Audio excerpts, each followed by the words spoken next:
Hi everyone, I am sitting here with Kevin Biacsi. Most of you know Kevin. And today we just want to get a little bit more personal with him and just learn who Kevin is. And at the end, if you have any questions, feel free to ask. So Kevin, I have known you for a very long time. And I feel like in the past year, I've really gotten to know you as a person. And the more I know you, the more respect I have for you. And that's why I wanted to kind of bring us together here, because we celebrate art, but as an artist, I'm learning, it's a journey, that art doesn't always necessarily mean what I have in mind.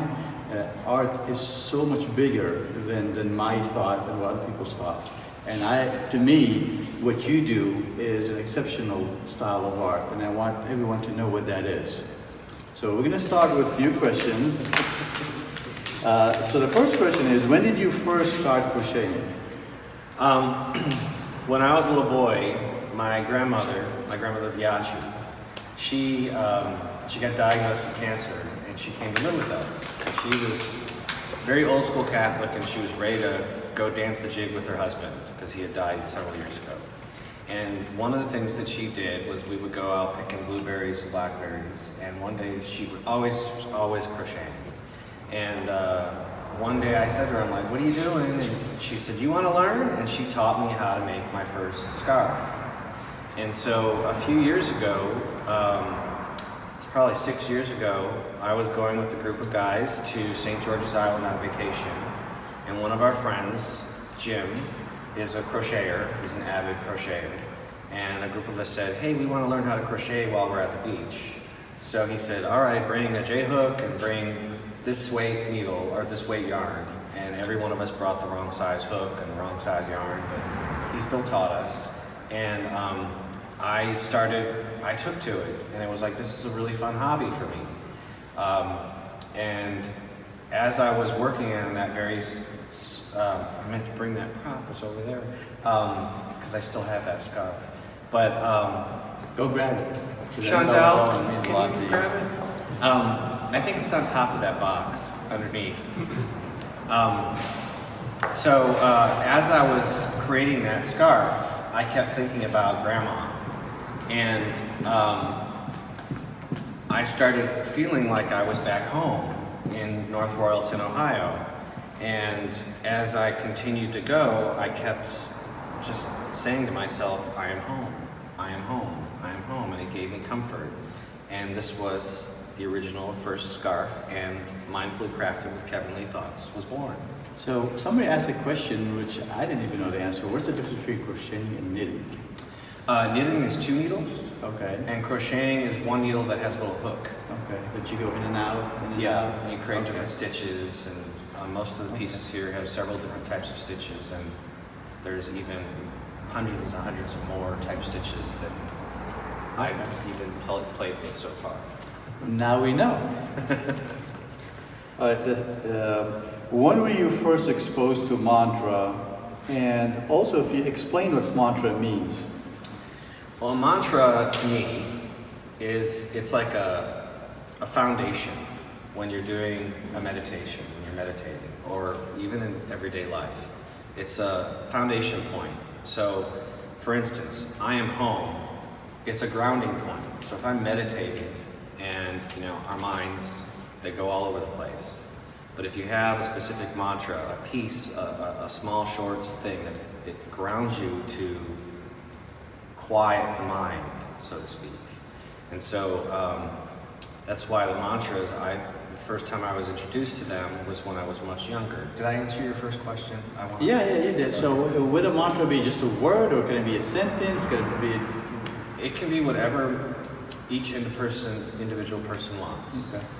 It can be just a word. I like I am statements, because for me, I am is one of the most powerful statements we can say. It's how we define ourselves. I am Kevin, first of all, but I'm also several other things. But it's how we define ourselves, and when we use language and words, anything we put after I am can either be helpful or harmful to ourselves. Absolutely. So my mantras that I use in this kind of work, they're all things that are meant to be helpful to me. So it's all positive comments Yes. that you add to it. Yes, to kind of, for lack of a better way, to combat the negative thoughts that go on in our head that we've all learned from way back when, from childhood, even when we were told things on the recess playground and stuff. It's my way of reaffirming the positive for myself and reframing my own mind to think of myself in a different way so that I can move forward with my life in a positive way. Yeah, absolutely. Thank you.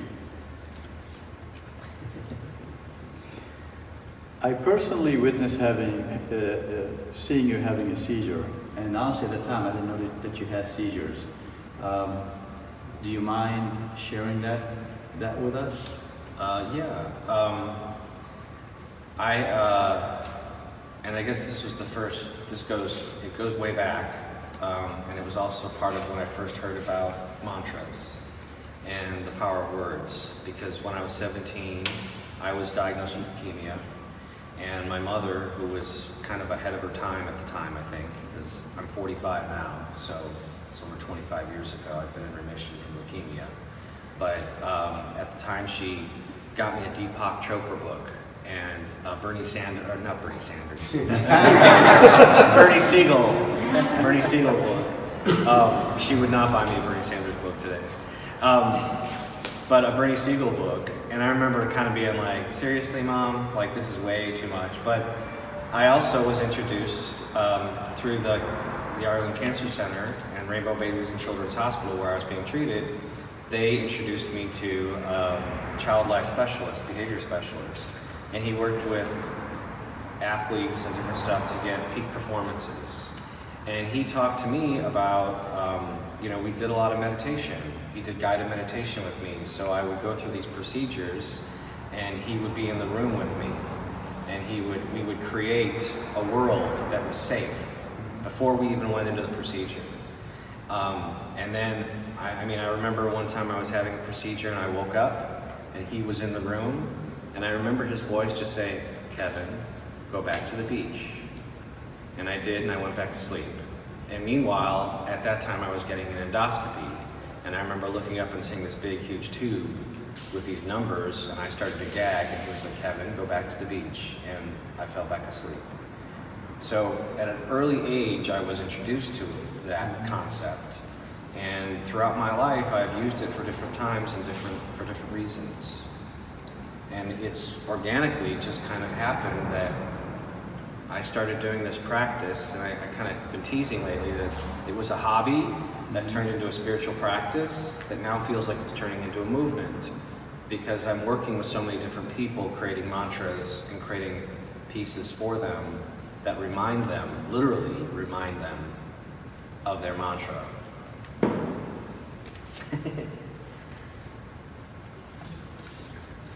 Y'all looking at me. So you've touched on this a little bit, but I'm going to ask it again, just so if you want to go a little bit more into detail. You did mention that you always start every mantra with an I am statement. Mm-hmm. Is there anything else you want to add to that? I feel like I didn't. Yes, I can. I feel like I didn't answer your question about the seizures too. Okay. When I was 28 years old, I had a brain hemorrhage and a stroke. And it was an acquired brain injury that was onset from the radiation and chemotherapy I went through for 3 years for the leukemia. At that point in time, the right side of my body was paralyzed, partially. I could still walk, but I was limping. And they started putting me on anticonvulsants because I was having seizures really bad. Over time, they've gotten better, and then they've gotten worse, and then, medications and all that complication. So, my life today is all about trying to gain balance, trying to keep myself healthy, trying to keep myself in a well-being state. And this practice is one of those things that I do that helps me stay that way. So what is a Kevin's day? What is a Kevin's day? Yeah, explain like a typical day. What is that like to you? Well, One of the things that's kind of comical that I think it's comical because it feels so elementary, but for years I would wake up in the morning kind of lost because part of the side effects of the brain injury is memory loss and confusion. And some days when I have a good day, I'll wake up and I have a little dry erase board in my bedroom, and it lists all these things. And this is through the help of Shepherd Center, which is a spinal cord and brain injury place here in Atlanta, Georgia. They helped me figure out, okay, what are the things that support you to have a successful day? Whatever that means as far as successful for me, and usually that means being able to take good care of myself on that particular day. So I have this dry erase board that literally says, make your bed, drink your water and take your pills, meditate, go for a walk, blah, blah, blah. All these different things that I go through and I check off. And on a good day, all those things get checked off. And on a day where I'm struggling, I call those beach days. And those are days, and most of my friends that know me well, Kevin, let's go do something. No, I need to have a beach day today. And those are the days where I cocoon and I stay home because my nervous system or whatever feels like it's overtaxed. So, and other days, I play in the garden and I just try to enjoy life the best I can because I know that the next day I might not feel so great. You can have a beach day. And I'm gonna have a beach day. Yeah, and I'm glad I asked the question because it seems like every time I talk to you, I'm learning so much more about you and more in depth, and I really had no clue that all of these things were part of your daily activity. And I think one of the wonderful things I love about you, instead of saying like a bad day, using beach day, it's using those positive words that not only are empowering you, but honestly they're empowering people around you, because that's why we're all here, because of that.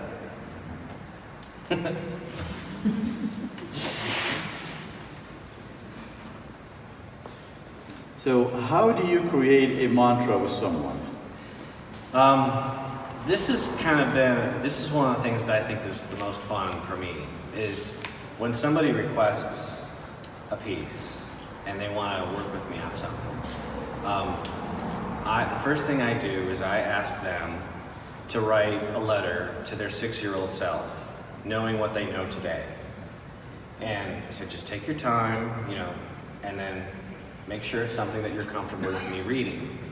And then when they send it to me, I go through and I find the key points, like the key trigger words, so to speak, or the key creative words or action words.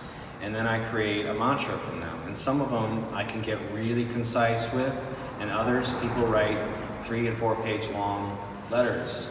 And I've gotten feedback from people that I've done this process with that writing that letter has been one of the most powerful things they've done as an adult. And then from there, once we create a mantra together, and slides show, like, that's my friend, she lives in Florida, I knew her from New York. She was going through some health stuff at the time, and she contacted me. She was one of the very first people I ever worked with on creating a mantra together. That was perfect timing, wasn't that? I had her do the same thing, and that's what came up. That I am kind to myself and others was the mantra that came up. And so once we agree on a mantra, and we agree on colors, and she gave me freedom because I said to her, honey, I remember your blue eyes, because I used to live in New York and she was there and we used to work together. And she goes, that's all I need to know. I know you'll make a fabulous color palette for me. So I usually tell the person, I always tell the person after we've agreed on the mantra, I find out what their color palette is, what they would prefer, and what they want. Just recently, I was asked to make a teddy bear. And so it was way outside of my comfort zone, way outside of my box. I'd never done that before.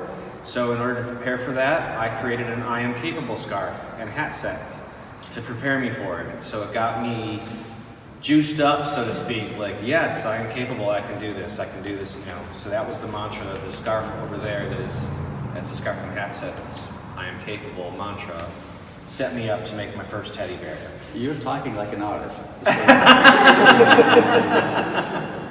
So once I start working on something for someone and we've agreed all those different things, I let them know, say, you know your mantra, I'm starting work on it. Please be mindful of your mantra, however that is for you. I'd prefer every day you say it to yourself at least 3 times, and say it with breath. Take a few deep breaths, say it, and own it, and hold it with yourself. And throughout that process, then I will let people know, I'm getting close, or I'm still working on it. How are you with your mantra work, so to speak? And then when it's all done, I let them know, and I wrap it all up and send it to them. And I always tell people when you get it, if because people are like, well, how much does it cost? I'm like, this is a spiritual practice for me. So whenever you get it, send me what you want. Send me a love offering if you want. And I've had some very generous things, and I've had other people that I knew were in dire straits, and they just received my gift to them, and I was okay with that. So it seems like during the process of making that piece, you're actually building friendships with the individual as well, because you're saying that you reach out to them Yes. on numerous occasions to talk to them about the piece. Mm-hmm. Yes, and it was very trippy, so to speak, when I was working on this PowerPoint and this, putting all these pictures together and all this stuff, because a lot of the folks that are in there, most of these are items that have been, I've been doing this for about 4.5 years now.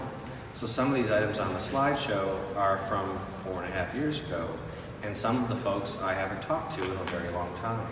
But this last 2 weeks, I've gotten phone calls from 3 people that I have not heard from, but they're in that slideshow. So it creates an energetic connection. I know that sounds woo. No, absolutely. I think most of us here understand that. It creates an energetic connection. Yeah. And it seems really easy to tap right back into it when I think about it, or when I'm in that space with it. So I want to talk about that teddy. Can you grab that? Oh, the hat just fell off. No. Thank you. All right, I'm gonna give this to you to hold and talk about this, because this was outside your comfort zone. It was. Yeah. It was. And this is the second one that I made. No, you've only made one. Well, yeah, this is one and only. That's what Nabil was telling me. Kevin, all these are one and only originals. What would you like me to talk about? Well, just talk about this piece, because you said it was out of your comfort zone. I want to know how much time it took. Just talk to me of the process of how you arrived at that. Well, one of the things that I'm very mindful of is my attention span. Like if I spend too much time on the computer or even doing this kind of stuff, it kind of tweaks my head up a little bit. So what? Did you say something? So I take breaks. I set alarms and stuff, and I take breaks. And but I kind of try to keep track of how long things actually take me. And so this is about 24 hours of active, practical meditation time that took me to put a bear together. And each piece is done separately, and then it's all sewn in together. And then this is a custom hat. I made the pattern. Oh wait, the hat is sold separately. It's an accessory, and so is the scarf. And the scarf comes off. I'll be the salesperson. And he's got little glass beads to weight him down underneath. And he's got little glass beads on each of his legs too. And what's cute is, look at the legs. It's buttons that hold him there. Very cute. And I have everything I put my little, this is a newer edition in the last few years, but I got labels that say Kevinlythoughts collection. And what was the mantra for this? I am love. Okay. Because out of everything, I just went to that immediately. Well, he or she is very cute. Very cute, very cute. Transgender. Yes. I figure the gender will be figured out by whoever takes him home or her home.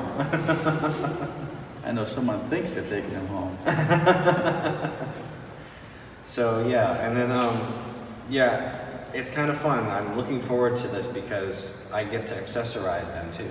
Yeah. You know, and when I made the scarf and the hat, it was also the same kind of practice. So the scarf and the hat are I Am Love scarves and hats as well. So right now you mainly make scarves and hats. Do you do other stuff as well? Well, I'm starting to branch out. I'm learning, I'm getting better, and I'm learning to be okay and just be more mindful as I go through things, because when I first was asked to do a bear, because it was a requested item, somebody was giving a gift to somebody else. Mm-hmm. And when I got in touch with, his name is Arthur, when I got in touch with Arthur, I said, well, what kind of item would you like? And he's like, do you only do scarves and hats? I'm like, well, what did you have in mind? And he's like, I really want a bear. And I was like, oh. And my first reaction was, crap.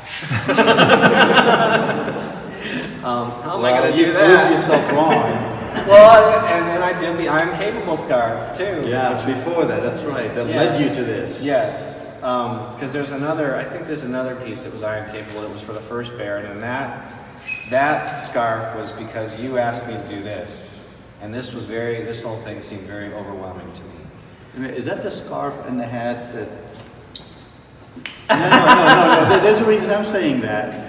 Because it seems like this is a track came because of that, and you gravitated to both of them without even knowing the story behind it, which is amazing to me. Yeah. All right, so the other question is, how can someone place an order with you for a specific item or mantra? I know you've covered it a little bit, but I would like for you to... That was the I Am Capable hat, or the I Am Capable scarf for this exhibit. Okay. That this came out of. No, well, there's another one there that, anyway, yeah. I'll hold on to this one. So last year, the other question is, if someone's interested in placing an order with you, what's the process, just so they have an idea? Yeah. I have a Mindfully Crafted with Kevinly Thoughts Facebook page. I'm not a business, so I don't have a website or anything like that. But I have a Mindfully Crafted with Kevinly Thoughts Facebook page. I can be contacted there. kevinlythoughts@gmail.com is my email address. And there's business cards here too, but I just can be reached anyway that way. And for anybody here today that would like to sign up for, because it's becoming a wait list now. I have a waiting list on the cheese and crackers table over there. And part of the thing is I ask for some patience, because I'm not a production line. I do this as long as it's supporting my physical and mental well-being. And I'll contact each individual when it's time to start the process. So. Don't be in a rush. He's not ignoring you. He's just waiting for the right time to do it. Right. Yeah. Which is what's beautiful about what you do. So, for me personally, I do want to talk about some of the things that you've done that really have moved me personally. And I remember when last year we had, I think, the New Year party here, and you walked in that door, and we had all those swirly lights on, and as soon as you came in, you were starting to have seizures, so they took you into the living space, and you sat there. What was, to me, the thing that I took away from that is that how much love this man attracts as well as he gives. Because everybody who knew him spent more time with him in there than they did out here. And that says a lot about him as an individual. And that really made me want to know you more. And then we had gone on the trip, the spiritual... Gay Spirit Vision. Yes, we went to the mountains, and we were there, I think, for a long weekend, and it was in December, and the weather was just amazing. It was like being there in early fall. And I didn't really get to see you that much. I remember in the beginning, you were struggling again because you came up the mountain and that drive affected you a little bit, and then you were gone. And then the last day, he came back out, all smiling, and his comment was, I spent most of the time recovering in the room, but I'm grateful for every minute that I have to be with you. And that was really moving for me, because we all were there for spiritual enlightenment, and everybody had a sad story, and yet you came and you shared something positive with us, even though to me you're the one that struggled the most because you really couldn't interact with us the way the rest of us did. But you gave me so much inspiration that day that I called you the silent hero, and I respect you and love you for it. Thank you. So, anybody have questions? Breathing in that compliment, thank you. You're welcome. Any questions for Kevin? I have one. I was noticing the slideshow, and it seems you have the item and then the mantra beside it. Mm-hmm. And there was one that goes "so hum," and I'm not familiar with that. Could you? So hum is it's a Sanskrit word, and it's oftentimes used in Buddhism and Hinduism. And the translation is "I am that." That meaning universe. That meaning the eternal creation. So hum signifies, and it's oftentimes used in some yoga chants. It's used to symbolize and to honor that we individually are all connected to the greater cosmos, the greater spirit, the greater God, however you perceive your higher power. And that's what Soham is from. It's an ancient word from Sanskrit. And at the time when I did that piece, I was thumbing through a book called I Am That, which was all about that concept, and it was really resonating with me. So. Anyone else? No? Well, thank you for taking the time to be here. Honestly, to me, it's having you anywhere around me is a gift. Thank you. And we appreciate you, and everybody hang out and make sure you bid on some of these items. I have a quick question. What other ways can we support you? Do you have a GoFundMe page, or do you have a donate button on your Facebook page? Are there ways that we can contribute to you while we're waiting on our list, or get you supplies, things that we can do to support you? It's interesting because something just came up. Where is Chantal? Just yesterday when we were spending time with some of our other friends,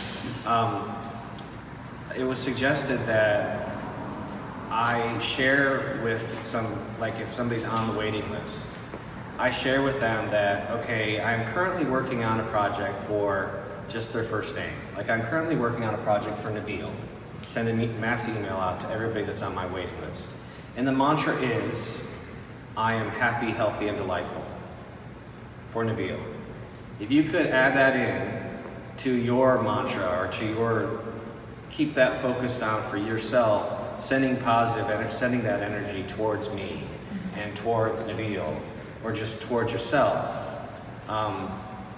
That's the movement that I was mentioning, that the hobby became a spiritual practice that is becoming a movement. And that would be one way that I could think of. Now, material costs, it would be helpful, but I don't have any way of, at this point in time, I don't have any process for that. So maybe someone can set that up for you. That would be a way to support you. Just like that. You'd be open to that. I would be open to that, And also, and I think the other thing is people who are ordering items from him, just be aware that the material costs a lot of money. And he's leaving it up to the individual to know that. So when you're donating, be generous, because it comes back to us. It does.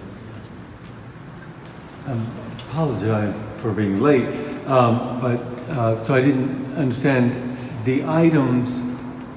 You do or do not have a set price on them. negotiated its donation? He does not. Love offering. Okay. Okay.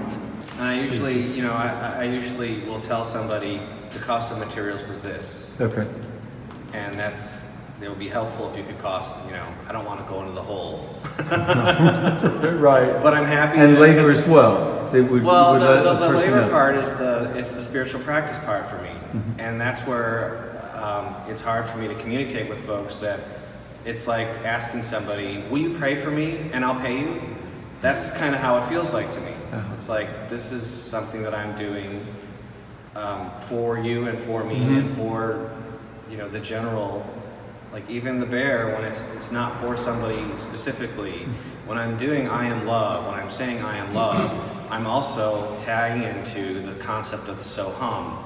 I am love, as is the universe, as is God, as is spirit, as is you and you and you and you. And so I'm holding that space for not just me and not infusing that energy into this piece, but I'm holding it for us and, well, for all of us. Even those of us that we don't see as part of who we are because of our differences. Right. You know?